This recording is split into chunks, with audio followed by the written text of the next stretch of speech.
చంద్రయ్య మరణంపై తొలిసారి స్పందించిన CM Chandrababu, YCP నేతలు తప్పుడు ప్రచారాలు చేస్తున్నారు అంటూ ఆగ్రహం. సుస్మితా పటేల్ రాజకీయ ఎంట్రీపై కోండ దంపతుల కీలక వ్యాఖ్యలు. నా కూతురు ఆలోచనను మేము కాదనలేమంటూ స్పష్టం.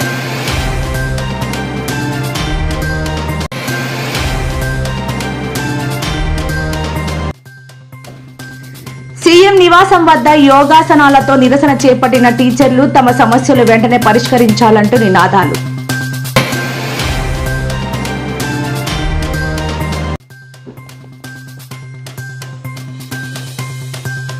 నేడు వేకువజామున పవిత్ర పుణ్యక్షేత్రం తిరుమల తిరుపతి దేవస్థానం సమీపంలో అగ్ని ప్రమాదం, భయాందోళనలో భక్తులు.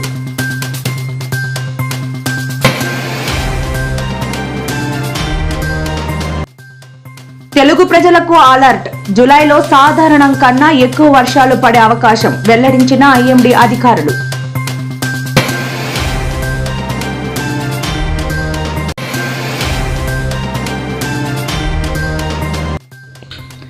ఆంధ్రప్రదేశ్ రాష్ట్రంలో రెచ్చిపోతున్న మందుబాబులు. విజయవాడ నడి రోడ్డు మీద తీర్థం పుచ్చుకుంటూ హల్చల్.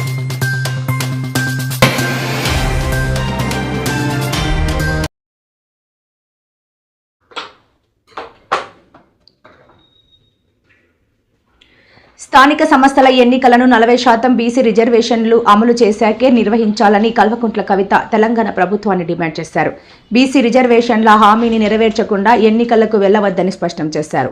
ఈ రిజర్వేషన్ల సాధన కోసం కేంద్ర ప్రభుత్వంపై ఒత్తిడి పెంచేందుకు జూలై 17న రాష్ట్ర వ్యాప్తంగా రైల్ రోకో పిలుపునిచ్చినట్లు ఆమె వెల్లడించారు. కులగణన విషయంలో ప్రభుత్వం చెబుతున్న లెక్కలు నిజమైనవే అనే ధైర్యం ముఖ్యమంత్రి రేవంత్ రెడ్డికి ఉంటే గ్రామ పంచాయతీల వారీగా గణాంకాలు బయటపెట్టాలని ఛాలెంజ్ చేశారు.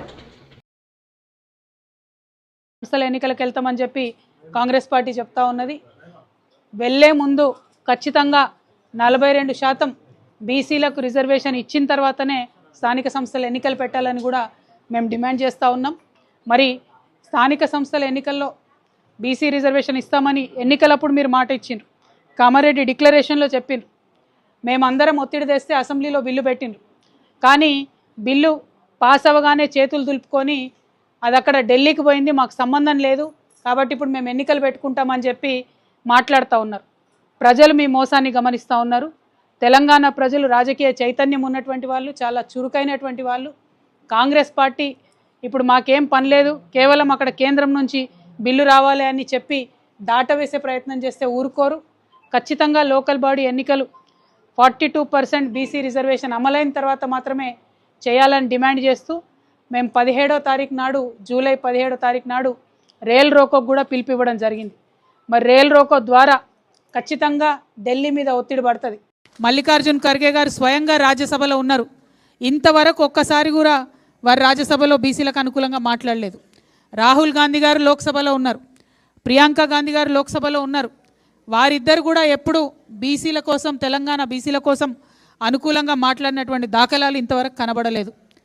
పెద్దలు సోనియా గాంధీ గారు కూడా చట్టసభల్లో ఉన్నారు, కానీ వారు కూడా ఇంతవరకు తెలంగాణ బీసీల కోసం మాట్లాడినట్టు అనిపించలేదు. ఇదే సోనియా గాంధీ గారు, ఇదే రాహుల్ గాంధీ గారు, ఇదే ప్రియాంక గాంధీ గారు, ఇదే మల్లికార్జున్ ఖర్గే గారు మన చేవెళ్ళకు వచ్చి ఎస్సీ ఎస్టీ డిక్లరేషన్ ఇచ్చిండ్రు. కామారెడ్డికి వచ్చి బీసీ డిక్లరేషన్ చేసిండ్రు. సిద్దిరామయ్య గారిని తీసుకొచ్చి అనేకమైన డిక్లరేషన్లు చేసి, సంతకాలు పెట్టి, వాగ్దానాలు చేసి ఇవాళ అధికారంలోకి వచ్చిండ్రు.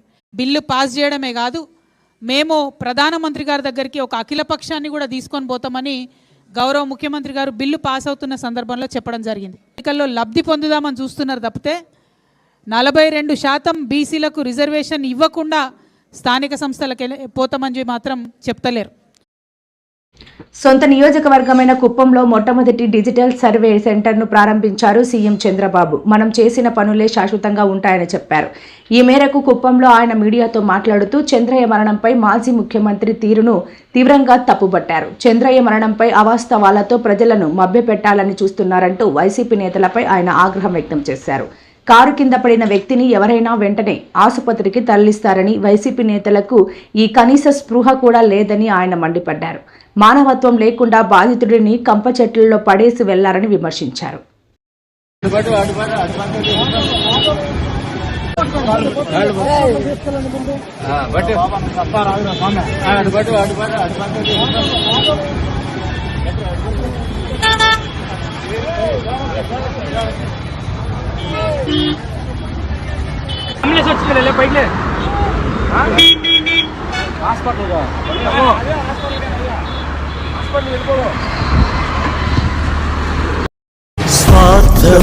ప్రజల్లోకి తీసుకుపోవాలి.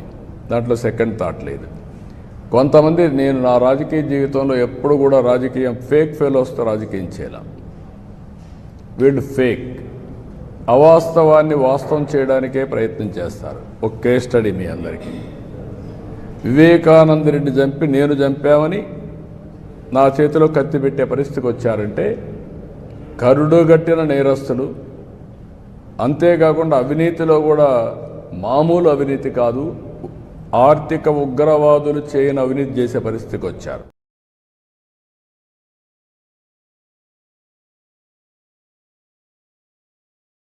You are inaugurating the first digital nerve center for Andhra Pradesh, sir. Thank you. రండి.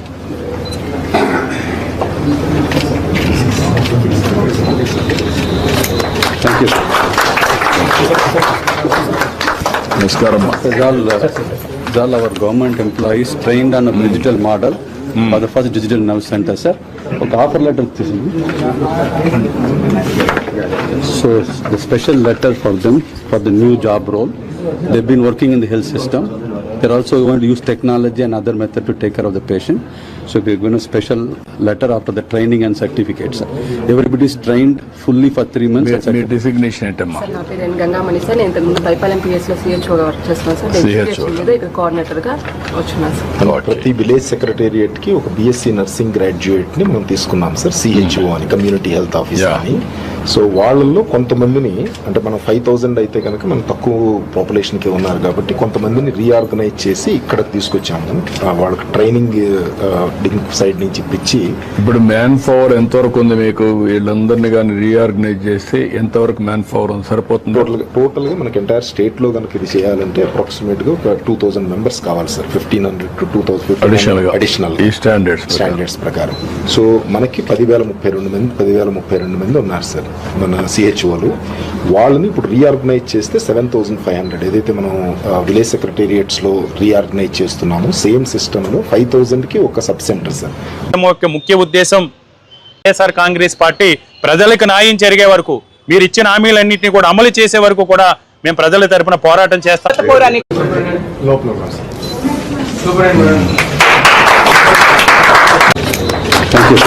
Today major partners have joined with us. One is Aditya Birla. I'm expecting all Kuppam youth will get employment by skilling you. That is what you have to do. Another, if you go now, I'm very happy. This is E-Royce Motors. They are manufacturing EV vehicles, especially for autos. They have given 300 autos free for Kuppam utilization. Now, from now onwards, with your contribution, it will be zero waste. All villages, it will be clean and also beautiful. We are going to make it. We are integrating further. They are setting up nearly by spending 200 crores. రాజధాని అమరావతిలోని కరకట్ట సమీపంలో ఉండవల్లిలోని CM Chandrababu నివాసం వద్ద ఇవాళ ఉదయం అనూహ్య పరిణామం చోటు చేసుకుంది. ఆయన నివాసం ముందు యోగా టీచర్లు ఆందోళనకు దిగారు. సీఎం చంద్రబాబు తనయుడు విద్యాశాఖ మంత్రి అయిన నారా లోకేష్ తక్షణమే తమ సమస్యలు పరిష్కరించాలంటూ నినాదాలు చేశారు. ఈ క్రమంలో యోగాసనాలతో తమ నిరసనలు తెలియజేశారు. తమను యోగా టీచర్లుగా శాశ్వతంగా నియమించాలని వీరు డిమాండ్ చేశారు. చంద్రబాబుకు యోగా టీచర్ల నుంచి నిరసన సెగ తగిలింది. విజయవాడలో కృష్ణానది ఒడ్డున ఉన్న కరకట్టపై చంద్రబాబు ఇంటి ముందు యోగా టీచర్లు నిరసనకు దిగారు. మంత్రి లోకేష్ తమ సమస్యలు పరిష్కరించాలంటూ యోగాసనాల ప్రదర్శన చేశారు. సీఎం ఇంటి దగ్గర నుంచి వెళ్లిపోవాలని వారికి వార్నింగ్ ఇచ్చారు పోలీసులు. అయితే యోగా టీచర్ల సమస్య వినకుండా వారిని అక్కడి నుంచి పంపించేస్తున్నారు.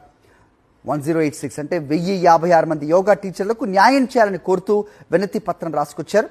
ప్రభుత్వ పాఠశాలలో పనిచేస్తున్న తమకు వేతనాలు చెల్లించాలని, తమను శాశ్వతంగా నియమించాలని డిమాండ్ చేశారు.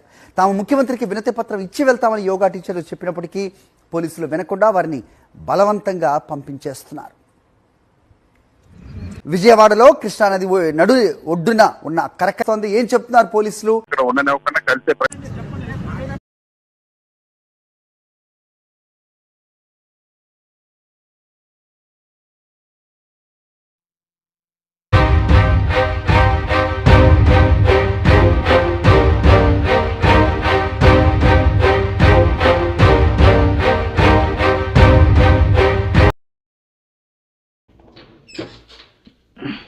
పవిత్ర పుణ్యక్షేత్రం తిరుమల తిరుపతి దేవస్థానం సమీపంలో భారీ అగ్ని ప్రమాదం చోటు చేసుకుంది. ఈ రోజు తెల్లవారుజామున తిరుపతిలోని శ్రీ గోవిందరాజస్వామి ఆలయ సమీపంలో మంటలు చెలరేగడంతో భక్తులు ఒక్కసారిగా భయాందోళనకు గురయ్యారు.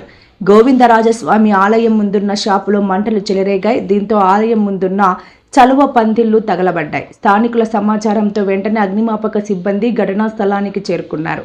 ఈ క్రమంలో ఎగసిపడుతున్న మంటలను అగ్నిమాపక సిబ్బంది అదుపు చేశారు. 2 దుకాణాలు దగ్ధమైనట్లు సమాచారం.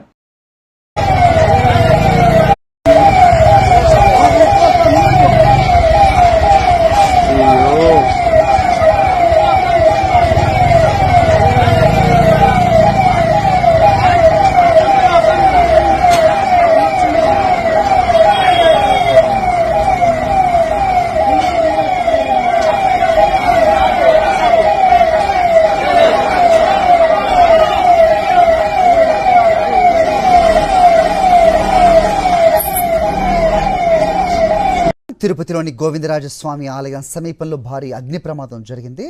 ఆలయానికి దగ్గరన్న షాప్లో అర్ధరాత్రి మంటలు వచ్చాయి. సమాచారం అందుకున్న అగ్నిమాపక సిబ్బంది హుటాహుటిన ఫైర్ ఇంజిన్తో తరలివచ్చి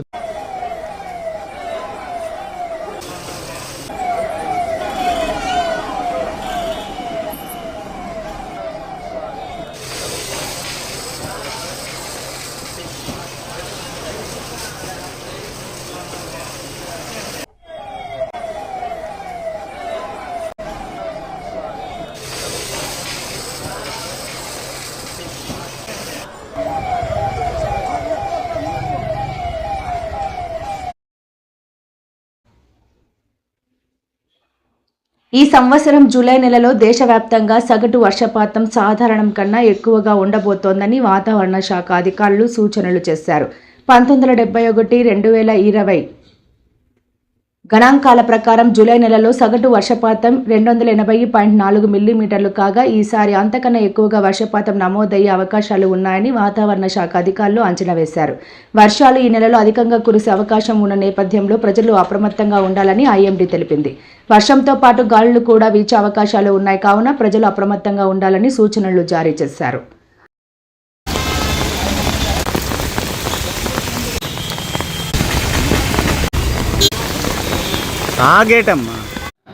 ఋతుపవన ద్రోణి ఈరోజు బికనీర్, బనస్థలి, శివపురి, సిద్ధి, చాయ్బాసా, దిఘా మరియు తూర్పు మధ్య బంగాళాఖాతం వరకు విస్తరించి ఉన్నది.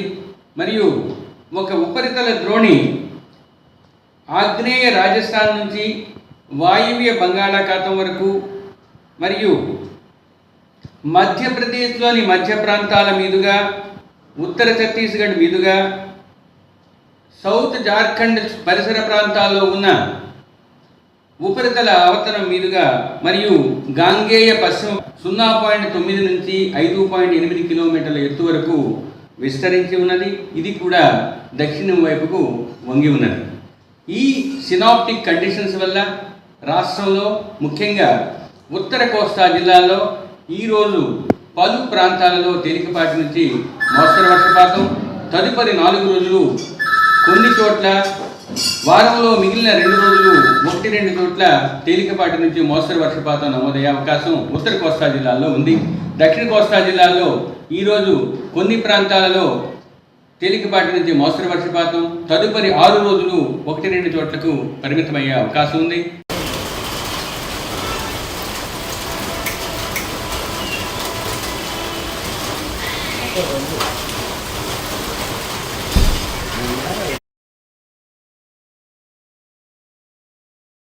ఆంధ్రప్రదేశ్ రాష్ట్రంలో మందుబాబులు రెచ్చిపోతున్నారు. కూటమి ప్రభుత్వం వచ్చిన తర్వాత మంచి బ్రాండ్ దొరకడంతో విపరీతంగా తాగేస్తున్నారు మందుబాబులు. ఈ నేపథ్యంలోనే విపరీతంగా తాగిన మందుబాబుల రోడ్లపైన రకరకాల చేష్టలు చేస్తూ సోషల్ మీడియాలో వైరల్ అవుతున్నారు. ముఖ్యంగా విజయవాడ లాంటి పట్టణంలో ఇలాంటి సంఘటనలు ఎక్కువ అవుతున్నాయి. ఇటీవల బాగా తాగిన ఓ మందుబాబు స్కూటీ రోడ్డు పైన పడేసి అక్కడే పడుకున్నాడు. 2 మందుబాబులు రోడ్డు డివైడర్ దగ్గర కూర్చొని మద్యం సేవించారు. తాగిన గ్లాస్ కూడా నడి రోడ్డు పైన పడేశారు. ఎదురుగా ఉన్న వైన్స్ లో మద్యం తీసుకువచ్చి అక్కడే తాగేశారు. ఈ సంఘటన ఇప్పుడు వైరల్ గా మారింది.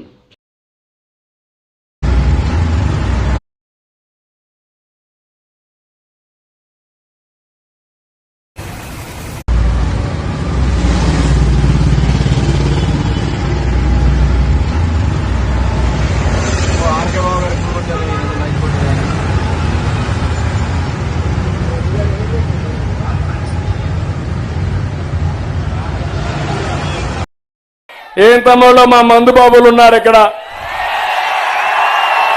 నా స్నేహితులు రోజంతా కష్టపడతారు, సాయంత్రం ఒక పెగ్గేసుకొని పడుకోవాలనుకుంటారు. ఇది మంచి ప్రభుత్వం.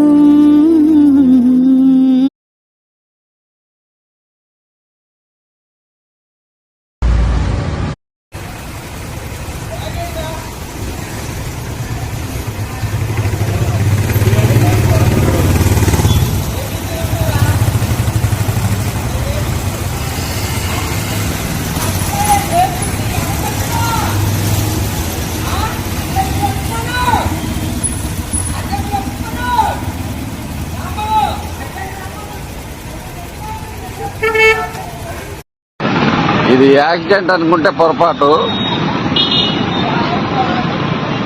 టౌన్ లో బస్ స్టాండ్ ఎదురుగా 5 గంటలకే మద్యము అందుబాటులో ఉంటే పరిస్థితులు ఇలానే జరుగుతాయి. బార్లు కూడా 6 గంటలకే ఓపెన్ చేస్తే పరిస్థితి ఇట్లే ఉంటుంది. బస్ స్టాండ్ ఎదురుగా పరిస్థితి ఇట్లుంది. పాపం వీళ్ళు ఏదో మ్యాచ్ ఆడుతున్నట్లు ఫుల్గా తాగి పడిపోయి ఉన్నారు. ఎవరేం చేయలేరు. రోడ్డు పక్కన కాబట్టి సరిపోయింది. రోడ్లో అయితే ప్రమాదం జరిగే అవకాశం కూడా ఉంటుండే.